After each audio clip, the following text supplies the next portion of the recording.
Congress MP Rahul గాంధీపై BJP సభా హక్కుల ఉల్లంఘన నోటీసు జారీ చేసింది. బడ్జెట్పై చర్చలో ప్రధాని మోదీ కేంద్ర మంత్రులపై నిరాధార ఆరోపణలు చేశారని బీజేపీ ఎంపీ నిషికాంత్ దూబే స్పీకర్కు ఈ నోటీసులు అందజేశారు. ఆయన పార్లమెంటు సభ్యత్వ రద్దు చేయాలని, జీవితాంతం పోటీ చేయకుండా నిషేధం విధించాలని నోటీసుల్లో డిమాండ్ చేశారు.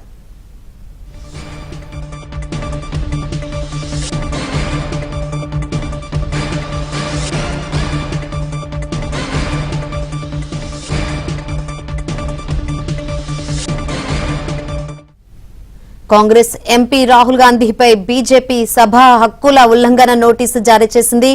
బడ్జెట్పై చర్చలో ప్రధాని మోదీ కేంద్ర మంత్రులపై నిరాధార ఆరోపణలు చేశారని బీజేపీ ఎంపీ నిషికాంత్ దూబే స్పీకర్కు ఈ నోటీసులు అందజేశారు. ఆయన పార్లమెంటు సభ్యత్వం రద్దు చేయాలని, జీవితాంతం పోటీ చేయకుండా నిషేధం విధించాలని నోటీసుల్లో డిమాండ్ చేశారు. ఇక నోటీసులకు స్పీకర్ ఏ విధంగా స్పందిస్తారో తెలుసుకుందాం.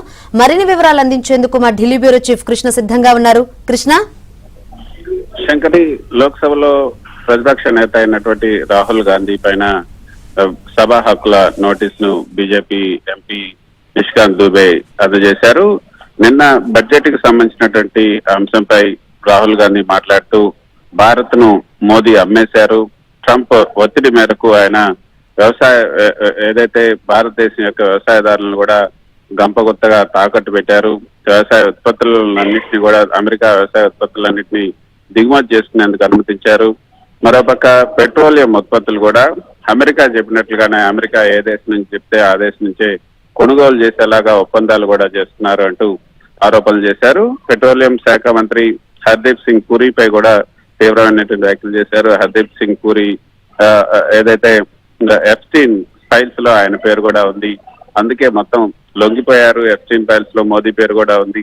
మొత్తంగా దాని వల్లనే భారత్ ను మొత్తం అమ్మేశారు అంటూ నిన్న తీవ్రమైనటువంటి వ్యాఖ్యలు చేశారు.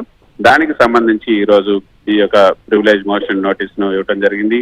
పూర్తిగా అంటే ఇక ఆయన సభ్యత్వాన్ని రద్దు చేయాలి, ఇకపైన ఆయన ఎంపీగా పోటీ చేయకుండా కూడా ఒక ఈ మేరకు నిర్ణయం తీసుకోవాలంటూ ఈ యొక్క ప్రివిలేజ్ మోషన్ నోటీస్ లో పేర్కొనడం జరిగింది.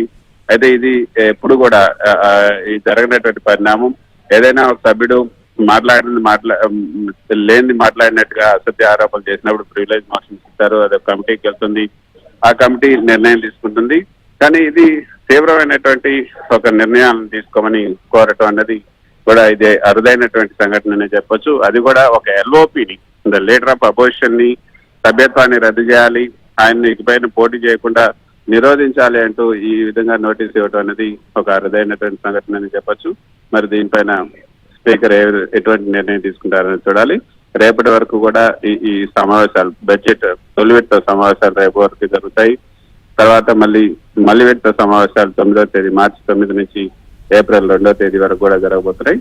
సో మళ్ళీ విడత సమావేశంలో దీనిపైన ఒక నిర్ణయం తీసుకునే అవకాశం ఉంది. Right, thank you Krishna.